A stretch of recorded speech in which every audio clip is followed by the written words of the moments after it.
to it. So hi. So another one of these creative courage chats.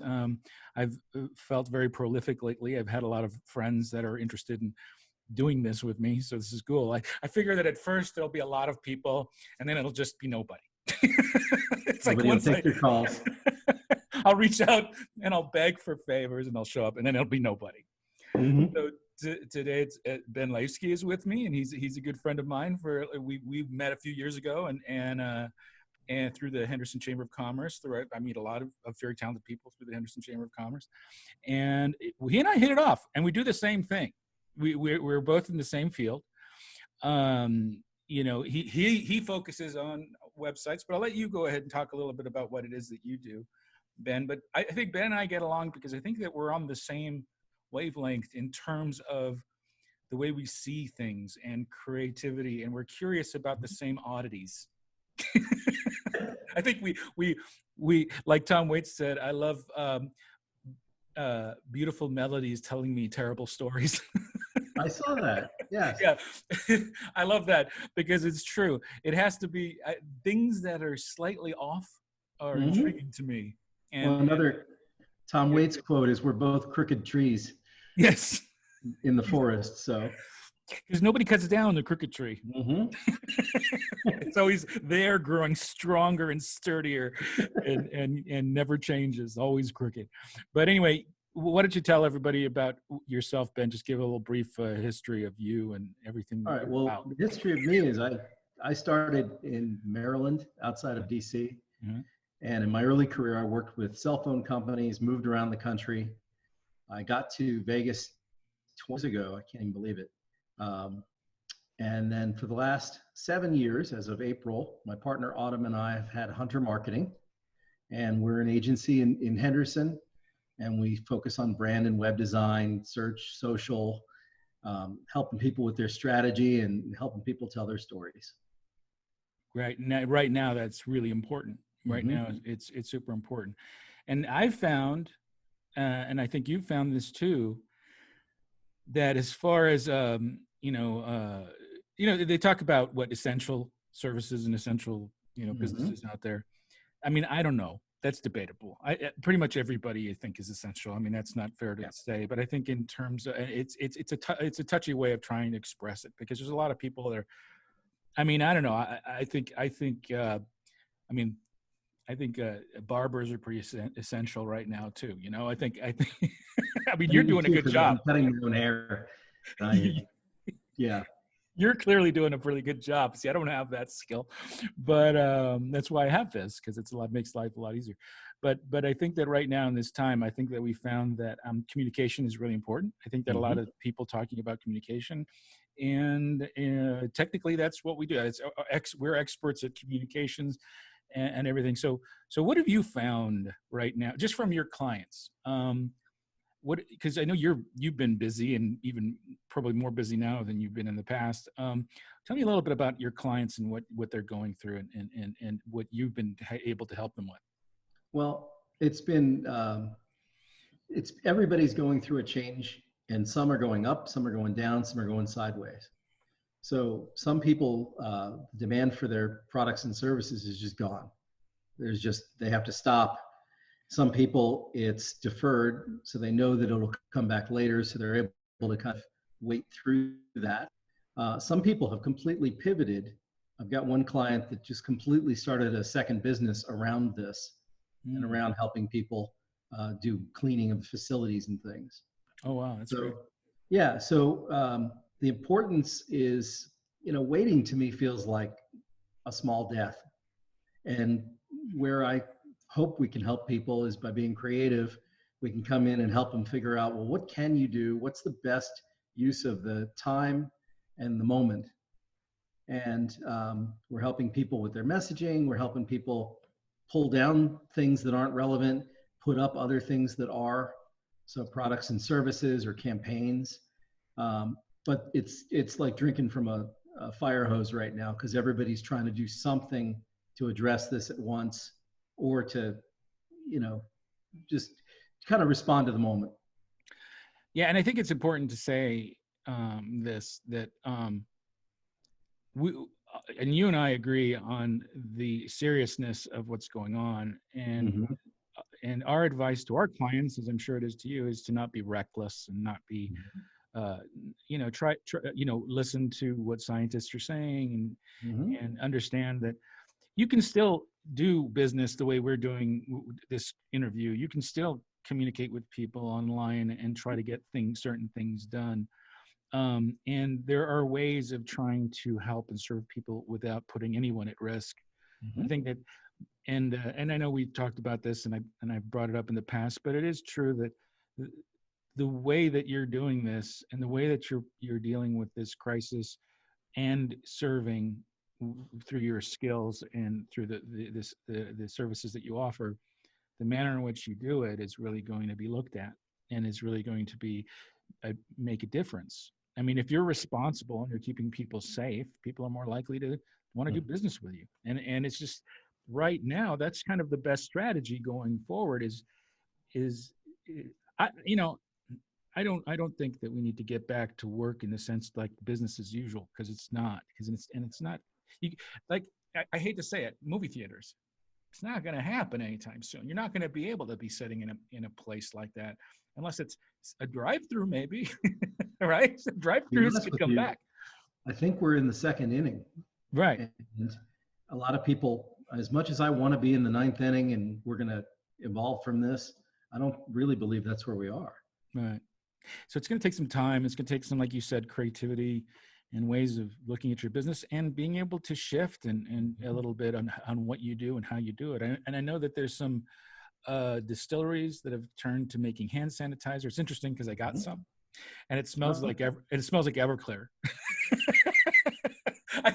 I'm wiping my hands. I'm going, man, this smells like some bars I've been in is it in the in a early days in mason Costa jar? Mesa. Did you get it? Is there some white lightning there? Yeah, I don't know. It's this hand sanitizer reminds me of Goat Hill Tavern over there Mhm. in Costa Mesa where I used to go. All it needs is the peanut shells all over the floor while we're doing that. But remember that back in the day, there was like Oh all yeah. that stuff. Well, Yeah. I grew up near enough to the Appalachian Mountains that we knew some people. We could go up there on the mountain, and they had their little still. And here's your mason jar, and you can. Oh It'll put hair on your boy, chest. that stuff. That's rough. Mhm. I mean, I'm a whiskey guy and I enjoy it, but that's That's rough. rough. Yeah. But anyway, but that's great. See, that's them, shifting and doing making that effort, which is really good. So I'm appreciating it. And was it you who told me the story about the the um the arcade? Uh, the arcade where I think maybe it was someone, but I heard about an arcade and the he was going to have to lay his people off because nobody's going to an arcade. Mhm. And then he realized that he could just rent out his machines to people that are sitting in quarantine. So he rented out a bunch of his machines. Now they're paying him rent on these machines that they're keeping in their house, and it's helping him stay alive for a while until everything starts. So There so you go. that's so that's what I'm talking about, is trying to be creative about how you approach things. So, and you're in situations in your business where you have to talk about creativity and people pay you for your creativity. Mhm. What do you, do you have any thoughts about that process? How do you approach people when you try to, because, clients are sometimes, you know, they don't think about a thing as deeply as we do because that's what they pay Mhm. us to do. And a lot of times in this little span of thought, they've established what they believe their needs are. Mhm. And, do we live there or do we go further? And how do you convince them? Do you know what I'm talking about? Yeah, it's a little bit of a marriage to work with somebody. It's a relationship to work with somebody on a creative piece, like a brand, as you know. Mhm. Like there's some people that have this idea in their head, and they just want your hands to put that vision on paper or digital. And those people um, often don't get the best out of us if they're so prescribed. Like you want to give us a little bit of room to respond and provide different ideas. And that's when, at least I know, I feel like I'm doing my best. Um, there's an old book, you remember Ogilvy on advertising, and the famous ad guy from the 70s and 80s. And he had some phrase that he said, well, don't get a dog and then tell it how to bark. you know. So his idea was that you bring in the creative person, Very, very bad men. right? You also give them some room to provide, to bring something to the conversation that maybe you wouldn't have thought of. So I don't know. I try and really talk to people about before we do certain kinds of projects for them, because I want to really understand where they are. Are they really prescribed and close to being done, and they just, you know, or are they really more open-minded and willing to engage in different ideas? Right. And there's methods too. I mean, in terms of what we do, um, it's funny because you're selling your services. It's something that's personal to you, and the manner in which you navigate the needs of the client or whatever. And sometimes, every once in a while, it becomes almost impossible to help someone through this because they're not willing to go through the rigor of research and discussion and challenge of ideas. And I've been in situations where I've had to tell a client, then, you know what, I'm just not your guy, because, you know, everything I'm trying to do is a problem. And I've had those situations, and those are rare, you know, but they are really hard conversations to have, because usually, you know, you're having to fire a client is kind of rough, and it's never fun, and it's hard to come out of those without burning bridges and stuff like that. So I do my best to try to express and explain. There is a process, and so establishing those processes very early are important. I think that they need to understand that your questioning is not like carved in stone. I mean, this is a fluid process. And like if I've done this where I talk to a client and they're not willing to tell me much about them because they're humble or whatever. I hate humble when we're trying to work with stuff, because humble people are great and everything, fine. But it's pointless to try to build a marketing campaign around a humble person, because you know, you need to brag. It's marketing. We need you to brag a little bit. But anyway, God bless them. But yeah, so you're in this process where you're trying to pull something out of somebody, and they won't give you anything.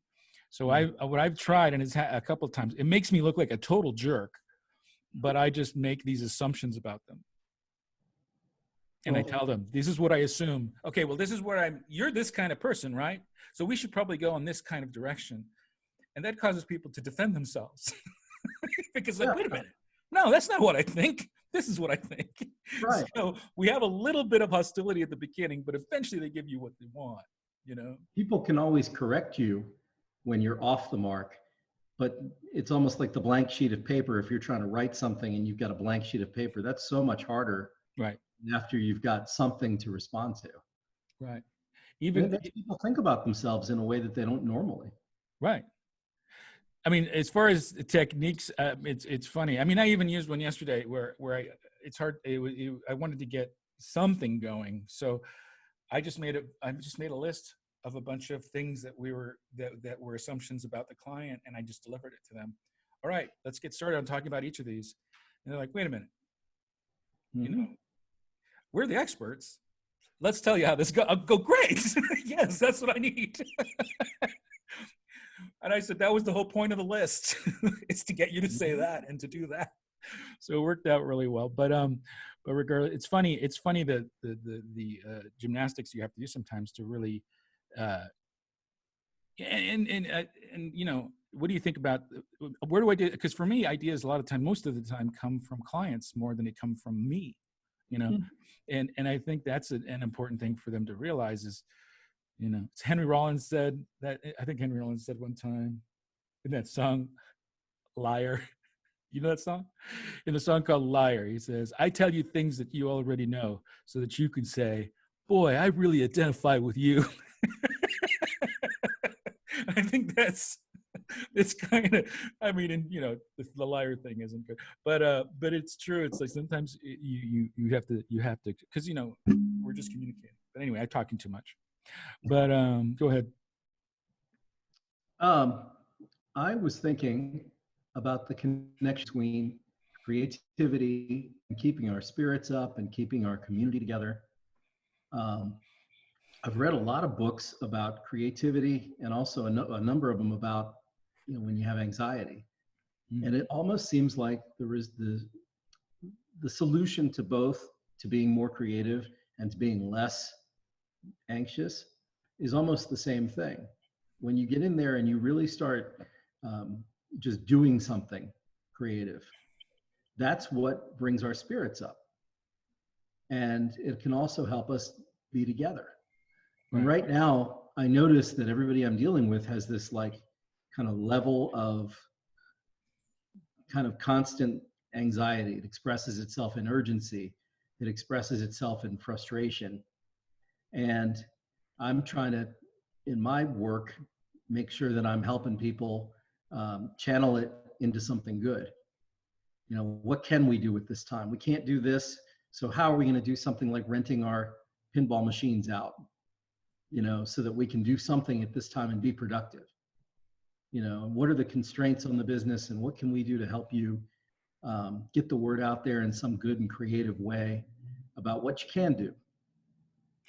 Right. So, that sounds like the most important thing right now. That's that sounds like probably the wisest path to take, is looking at it in those terms, And people don't think of that as creativity. It's just common sense, but it's problem solving. Everything is problem solving, and creativity is problem solving.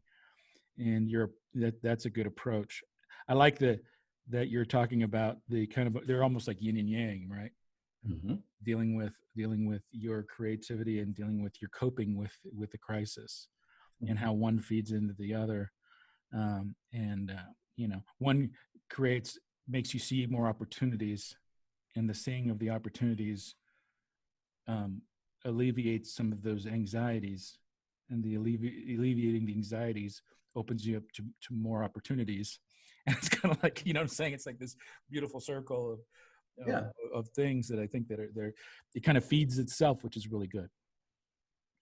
Yeah. And it's better than just consuming content and waiting. Waiting just doesn't feel healthy in this situation. Yeah. That's very guru. Thank you. You're welcome. We need the guru. Alex Rafi, and it inspires me. Yeah, we need gurus. We need more gurus in the world. I think that's a good thing. So like you said, you read a lot, right? Mm-hmm. Do you have any recommendations of things? I read portions. I have a short attention span, so I have a lot of books that I know really well, certain portions, and then it causes me, oh, wait a minute, I think I read something in this other book.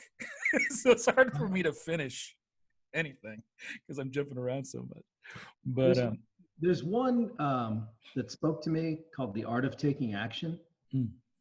And the idea behind it was that it was comparing Eastern and Western approaches to anxiety and depression. And in the West, they stick us on a couch and we talk about what's going on, what's in our head, our past, our trauma. Right. In the East, the way oversimplified idea is, in the East, they're like, go walk in the forest and go do something. And it's the idea that action is the solution to how we feel about things.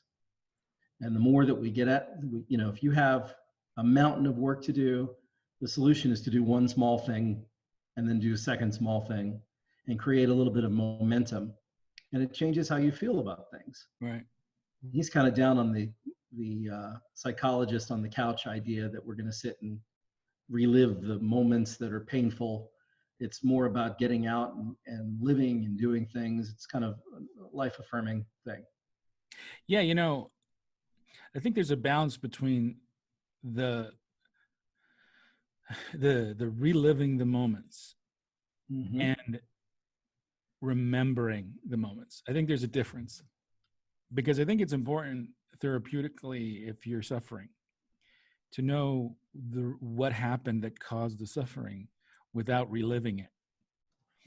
To be informed about what it is, but find a way to remember it without reliving it. And that's the hard part, is just, dealing with that. And it's funny because your brain it's funny for sitting in the middle of your head. You have very little control over it a lot of times. You know, it sits there and it feeds everything and absorbs everything, but it's hard to control what it does, right? And it's hard. Sometimes it just does what it wants to do. And the example is when you know, I know I've told you the story before, and I'll be super brief with it. But I had an incident where I almost drowned in Maui, and during the me almost drowning, instead of panicking, I saw it as getting mad at myself for putting myself in this situation. And then I saw it as a problem to solve. Kind of treated it like I was at work. You know, man, if I wouldn't have made that mistake, now I got to fix this problem. And I treated it like that. And somehow it got me out of the situation. Once I was safe and out of the situation, it dawned on me what was going on. And that's when the panic set in. It set in after. And then I started seeing how people that are in situations like that panic, and then that's what causes them to drown or whatever, is because it comes to them immediately. My annoyance with myself and with my my ADD and all this nonsense, because that's part of what caused me to be in the situation I was in. I was chasing a school of fish underwater, and I ended up getting caught in a riptide, and I didn't know it, and I was way out to sea, and I was exhausted, and then I had to swim all the way back, and it was really tough because, you know, I had no idea that, oh, you don't swim against a riptide, you don't go anywhere if you do that. I'm swimming as hard as I can, even when I'm exhausted. I'm still as far. Anyway, it's a long story. But that was interesting to me, is that afterwards, and even to this day, sometimes if I start to feel anxiety, the first thing that comes to mind is that moment out in the middle of the ocean. You know what I mean? It comes to mind. And it's interesting that it's just the way you approach a problem at the time can really dictate all the energy and momentum you put into it, I guess. But it's hard. I don't know where that came from. I don't know why I treated. It's not like I'm saying, wow, you know, I survived and that was Right. it wasn't a strategy. It just happened. It wasn't something I meant to do. Thank God it did, because then I got through it. But I don't know where that came from. No idea. And I know that a lot of people are in the same boat. They don't know how it happens. But anyway, I got one more for you. yeah, that'd be great. I really enjoyed a book about a year ago called Feck Perfection. That's a good title. It's a creative named James Victori. I believe I'm saying his name right. And he's a creative person, but he's aggressive in his expression. He wants to grab you by the lapel and say, you're a creative person, you need to do something now. And he's a little bit more explicit about his phrasing than I am. But it's basically breaking down that if you believe this is your path to be creative, man, get on it. Right. You know, time is wasting. And it's like a call to action. It's a little bit inspiring, a little bit humbling too, because it's like, okay, you know, you identify as being a certain type of person and creative, but you know, what are you doing about it? And it's kind of like poking you in the nose there a little bit. Yeah, and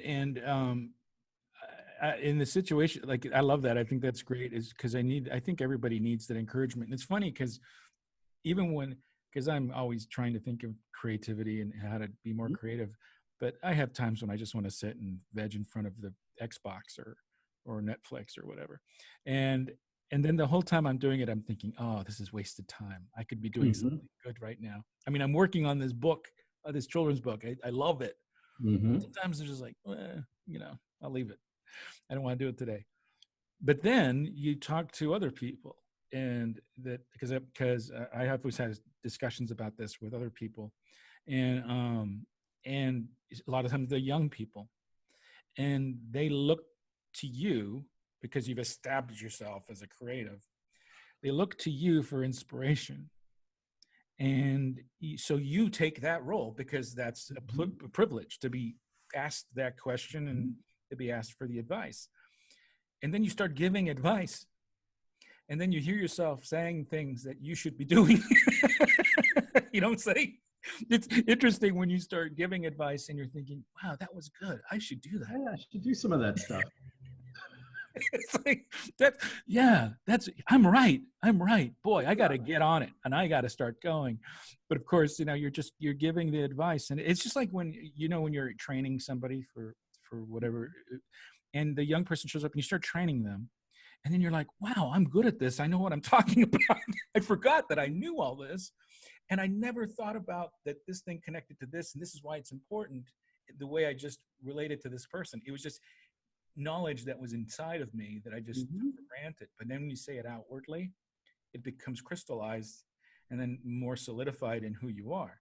And I think that sometimes our best traits are hidden in ourselves. Sometimes, maybe, I know I'm sounding kind of silly, but I think that a lot of times who we are and what we believe is not really that evident to us on a regular basis unless we find ways to explore it or have discussions like this. Mm-hmm. Like between you and I have had plenty of discussions about creativity and about things in work and all sorts of crazy stuff, things that also won't be mentioned. And I've always found you to be really open-minded and really great about, taking in information and kind of messing with it and then delivering it back in a different way or finding the connections. You're great at connecting things. I think that you've been really good at that. And I know my wife is a big fan of yours. I mean, she likes you more than she likes me, I think. Because you can fix the printer. And oh yeah, right. That's right. I'm the IT guy. Her hero. But your point, it's also a great argument for keeping young people around you. Oh, right. Yeah. Because they have the energy. I've even heard some young people refer to as like a reverse mentor. Right. That, that interaction that you described is so good for us to keep fresh and keep the energy going. Right. There's this level. I found myself in situations.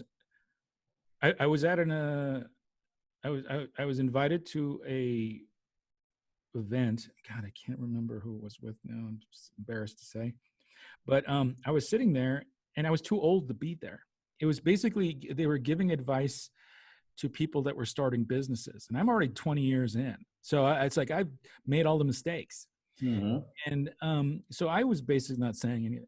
And I was just listening to the advice and everything. But every once in a while, something would come up. And I'd be like, I was like, that sounds good in a book. But you know what? And one of the things I remember was like, what is the first thing you should do when you start a business? And I said, well, they made a bunch of this like laundry list of things. And my suggestion was find a good lawyer.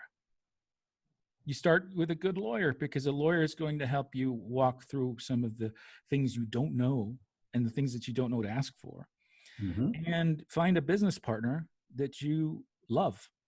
Mm-hmm. It has to be someone you literally love because it is a marriage and it's really, really hard. I'm lucky because, Brian is my business partner and I call him my business brother. And, because I trust him with anything. I'll trust him with anything. Mm-hmm. And that's just the way, and it's feelings mutual and everything. And those are the two things I think I have. Brooke Borg, who's my lawyer for life. I call her my lawyer for life. And she's brilliant and she's fantastic and I love her, but she's a lawyer, but she's great. But anyway, but yeah, so dark alleys you didn't walk down because you had those two people by your side to pull you back. Oh, right. Yeah. Because there's incidents. And whenever I'm feeling anxiety, I literally call her up and she walks me through it. And then I feel like, oh, thank God. I feel like a therapist, like she's a therapist or something.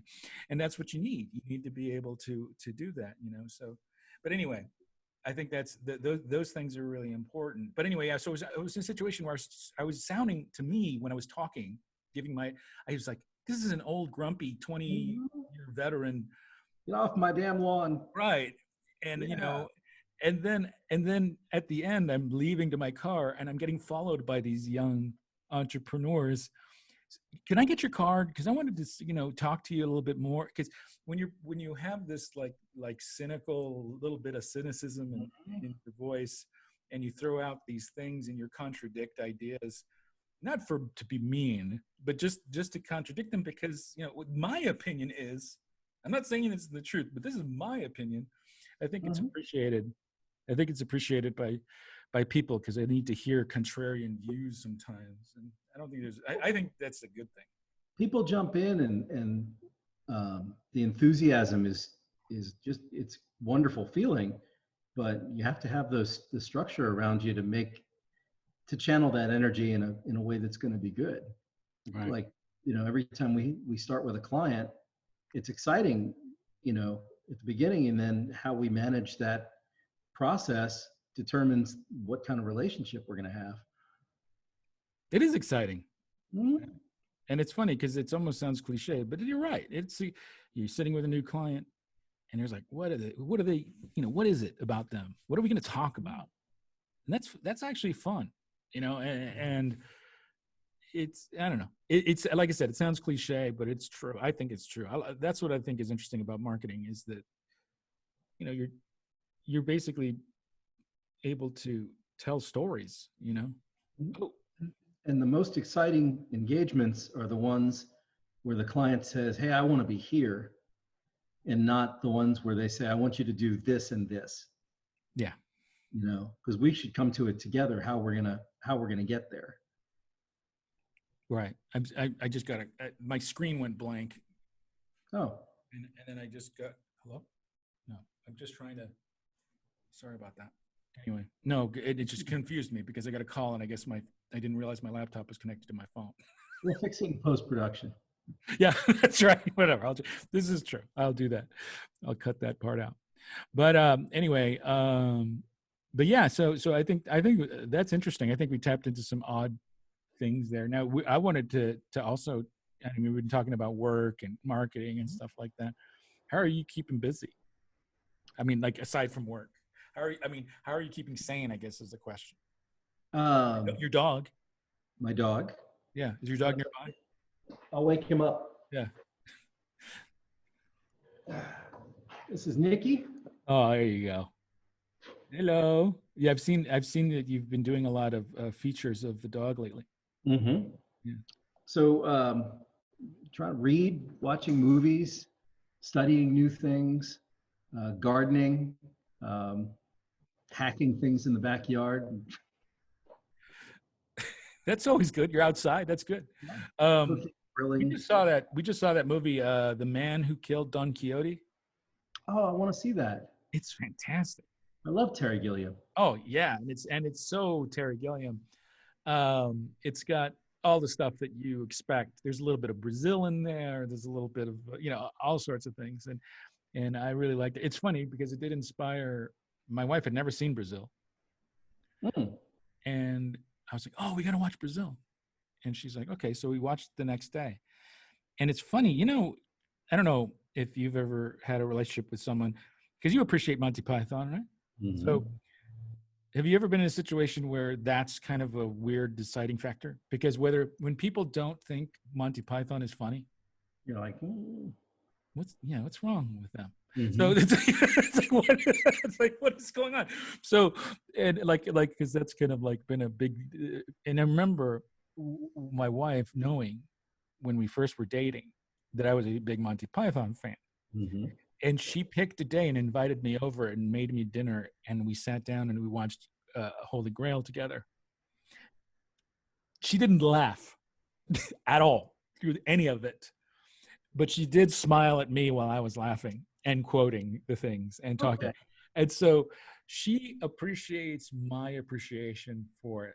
And she enjoys only watching it when I'm with a friend who enjoys it too. So like when we're just doing the banter between us, then she has enjoyment. So I think that's okay. So that's a pass as far as I'm concerned, because there's never been like, oh, Monty Python's stupid, or whatever. You know what I mean? So I think that's kind of a deciding factor. So anyway. That was on the list of movies I showed my son. I would keep showing him movies as he got older. So at 4 or 5, it was The Wizard of Oz. And then, Young Frankenstein, and some money, and some Mel Brooks. Oh yeah, yeah. Definitely some Monty Python. I remember seeing it for the first time in Lido Cinema in Newport Beach, heading towards Balboa Island. This little tiny cinema. It's closed now, but I remember going in there with a friend of mine and his mom who brought us there. And it was funny because I had no idea what we were going into. She just wanted to see it. And so we were just tagging along. So we're just sitting there and watching, looking at the screen. And you know how the beginning credits are incredibly, they're way too long. Way. And it's just ridiculous. None of it makes any sense. And when you don't know what the movie's going to be, and you see these credits, you think it's going to be like some fiesta Mexican. There's going to be llamas, right? And there's like, yeah, and everything. And then you're watching it, and then it breaks into this scene from Scotland with a castle. And I was like, what is happening? Oh God, I love that movie. So, and I think the budget was ridiculously small. I don't remember what it is from the story. I remember the main reason they did the thing with the coconuts is because they couldn't afford horses. and I think that's fantastic because that's what, it inspired one of the most iconic things about the movie was the fact that it just didn't have the money. Not to mention that was one of my favorite parts. Yeah, it was fantastic. And but anyway, it is a classic, and if anybody's watching this who hasn't seen that movie, you got to watch it. And if you don't like it, I don't know. I don't know what to say. No offense, but okay. Anyway, but yeah. So Brazil though is interesting because I hadn't seen it in a very long time, and I forgot how unlikable Lowry was. And I don't even know if that was because I think that's the point. I think that he is supposed to be unlikable. He's supposed to be kind of this guy who thinks he's the hero, but you're kind of not feeling right. He doesn't fit. So it was for me this watch of it as a grown adult now. It was really interesting watch because I'm like, the thing didn't make sense. The girl shouldn't have liked him as much as she did. But regardless, yeah, there was a dreamishness about it that like there always is in his movies. I mean, like, Time Bandits was a great one. I watched that again like 6 months ago. Yeah, that was funny. Amy Palmieri. She was watching it, and I was not watching Time Bandits, but watching a Terry Gilliam movie with us. And she said, I've never seen Time Bandits. And I ended up trying to describe the plot to her. And then I was like, just in describing the plot, a bunch of crazy shit happened. I was so intrigued by watching the movie again, just by my description of the plot. I remember the plot. Yeah, there's this bunch of little people who work for God and make trees. And they steal a magical map. It's like this most peculiar. I was starting thinking about what the pitch must have been like. If there was a pitch, who knows? There was a pitch. Yeah. I'm not sure how it worked. I mean, Monty Python could pretty much do whatever they wanted to at that time. I mean, they were pretty, pretty popular then. But I remember them talking about the show that they did on TV for the BBC. And they were given a lot of leeway. And one of the things they were told they couldn't do, which I remember John Cleese said that one of the bits was them just doing kind of a boring bit. But as they were doing it, they were lowering the volume. And then so that people would go to the TV to turn up the volume. And they would bring it really, really low. And then all of a sudden go like full blown to like blow people out of the water when they would lower the volume so to make people at home go and turn it up so they could hear it. And then they would just go full blown volume so that they would just scare the crap out of everybody, like with an explosion or something like that. It was just a silly thing that they wanted to do. And it was interesting, their approach creatively. Their approach was, Monty Python's approach to comedy was interesting because it was less about the punchline than about the experience. Because, they're famous for not having an ending, for anything. Where the endings were just really didn't make any sense. They didn't fit. They hardly ever had punchlines. The Cheese Shop. Yeah. they played with sound in that one too, because in the back of the cheese shop was like a mandolin player or something. Yeah. It slowly got louder as the sketch went on. And then finally, one of the punchlines was John Cleese turning around and screaming at them to shut the heck up. Yeah. I delight in all manifestations of the transitory of muse. That's true. He's like, just, oh no, I love it. No, it's great. And was it kazuki or bazooki, or I forgot what kind of instrument it was. But he was like, oh no, it's great. It's fantastic. Shut the fuck up. Mm-hmm. That was great. Yeah, they were so experimental. And I think that's what, it's funny because they were kind of the comedic Beatles, you know, back in the day. And they were friends with the Beatles. Yeah. You know, George Harrison mortgaged his house so they could make Life of Brian. Oh yeah. I heard about that. It's fantastic. I got the John Cleese book here. That yeah. I think my favorite of all of theirs was the Yorkshire. I gotta read it. I've been reading parts. But go ahead. What was that you were saying? I was mentioning the Yorkshireman. Oh, okay. I felt like that was us earlier when we were talking to younger people about careers. Right. You know? Oh, yeah. That's one of the best bits. Their brandy and trying to one up each other about how tough they had it when they were kids. Yeah. Well, back in my day, we had it tough. Mm-hmm. Yeah. We were living in a cardboard box in the middle of the road. Luxury. That is really, you're right. That, to me, that's one of my favorite bits that they did, you know. We wished we had a box. We had to live in a ditch. Yeah. Get up and clean the ditch. Lick the road clean with our tongues. Anyway, everybody's getting bored at us doing bits on Monty Python. Tell young people that today and they won't believe you. No, they won't believe you.